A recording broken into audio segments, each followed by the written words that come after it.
মিয়ানমারে বাড়ছে বেকারত্ব, মাথায় দেনার ভার নিয়ে পেটের দায়ে ছুটছে হতদরিদ্ররা। 2021 সালে সামরিক কুয়ের পর পরিস্থিতি আরও নাজুক। দরিদ্রতার সুযোগে সক্রিয় হয়ে উঠেছে বেশ কিছু দালাল চক্র।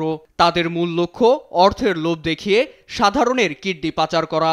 বিবিসির অনুসন্ধানী প্রতিবেদনে উঠে আসে মিয়ানমার সহ এশিয়ায় কিডনি পাচারের ভয়াবহ চিত্র।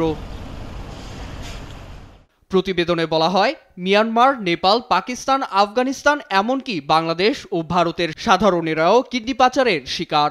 দালালের খপ্পরে দরিদ্রতা মুক্তির অভয় পান তারা, রাজি হন কিডনি বিক্রি করতে।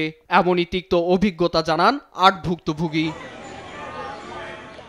বিবিসির সাক্ষাৎকারে পাচারের খুঁটিনাটি তুলে ধরেন মিয়ানমারের এক দালাল। জানান, ভুক্তভোগী রাজি হলে সংশ্লিষ্ট মদতদাতাদের যোগসাজশে তৈরি করেন ভুয়া নথি।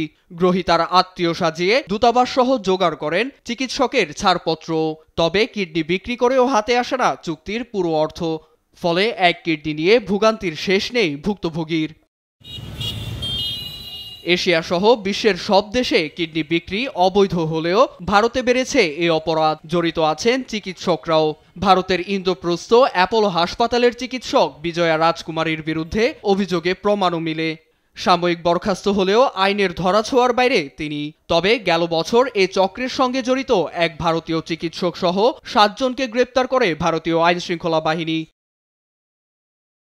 এদিকে পাচার ও অবৈধ প্রতিস্থাপন নিয়ে জানতে চাইলে বিবিসিকে সহযোগিতা করেনি ভারতের স্বাস্থ্য মন্ত্রণালয় ও জাতীয় অঙ্গ ও টিস্যু প্রতিস্থাপন সংগঠন, এমনকি মুখবন্ধ মিয়ানমার সামরিক সরকারেরও।